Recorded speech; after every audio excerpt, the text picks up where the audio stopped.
kabajamtoota daawwattoota sagalee kitaabaa har'a seenaa Oromoo ilaalla. Uummanni Oromoo saboota seenaan isaanii hin barreeffamiin turan keessaa isaan tokkodha. Mee ragaalee Afro-Asiatic Superfamily damee afaan gurguddoo torba of jalaa qabu keessaa tokkodha. Afaan Oromoo afaanota alaabaa, qabbannaa, burjii, hadiyyaa, kambaataa, libidoo, sidaamaa waliin walitti siqeenya cimaa qaba. Walitti siqeenya kana afaanota damee Kush latinsa gammoojjii bahaa keessatti dubbataman Affaar, Saahoo, Sumaalee, Ormaa yookiin Keeniyaa fi Wasoo yookiin Boorana waliin qooddata. Sabni Oromoo akkuma hortee sanyii hortee warra Kush duukaa qooddatu aadaa, amantii, seenaa fi falaasama ni qooddata.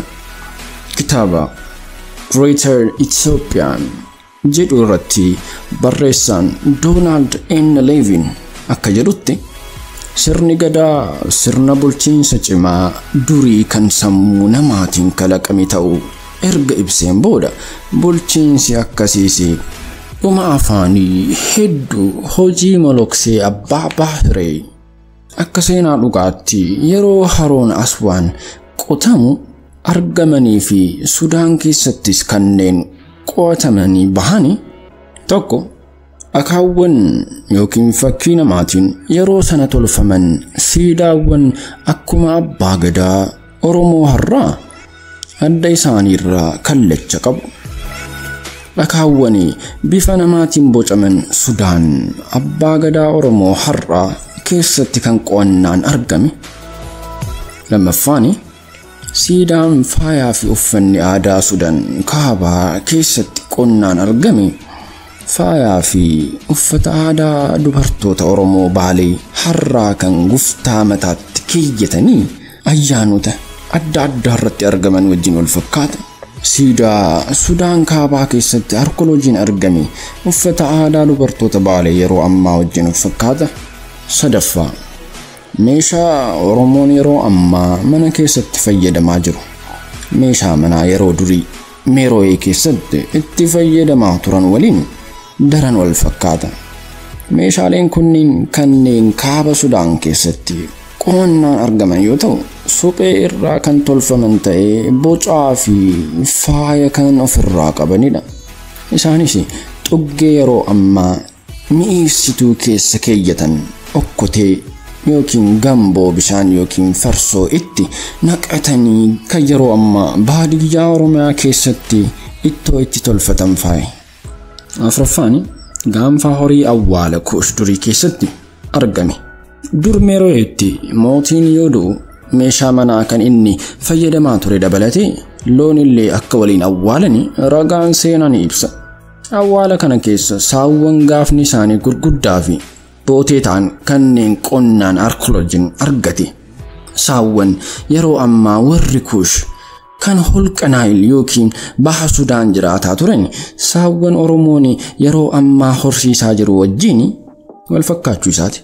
Haala wal fakkaatuutiin mootiin Kushota durii yoo du'u meeshaaleen itti fayyadamaa ture dhimmi waliin awwaalamu kun ummata Oromoo birattis meeshaa itti fayyadamaa turan kanneen akka gayyaa waliin awwaaluun kun kan ture yoo ta'u, boodarra garuu haalli kun haphachaa deemuun gochoota namni du'e sun yeroo lubbuun turetti itti beekamu siidaa awwaalaa isaa irratti bocuun itti yaadachuun akka eegalametu himama.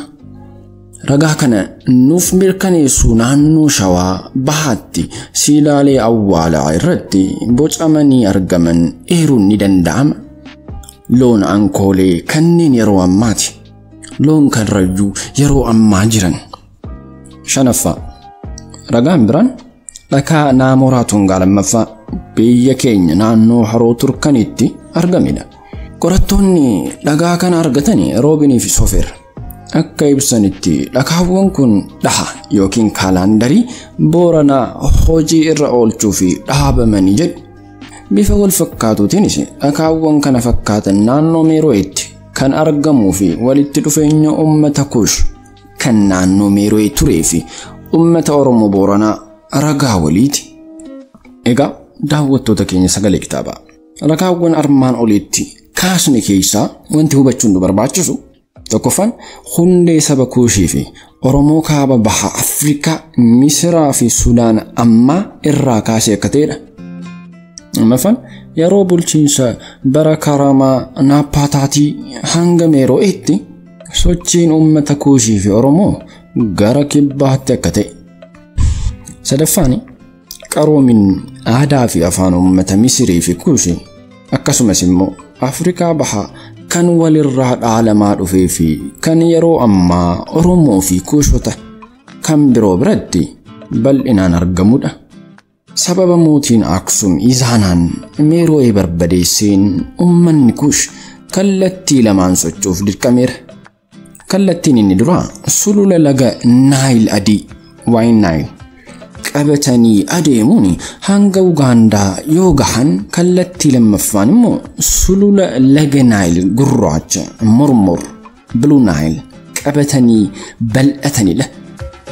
Sulula yookiin golba Mormor Abbayya irraas yeroo dheeraadhaaf loon tikfachaa jiraataa turan.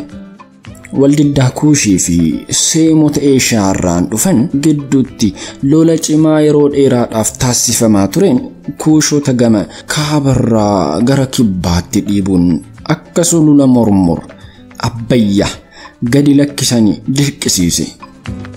Kanarraas kan hubannu sululli laga Mormor seenaa saba Kuushii fi Oromoo waliin kan wal qabate ta'uusaati.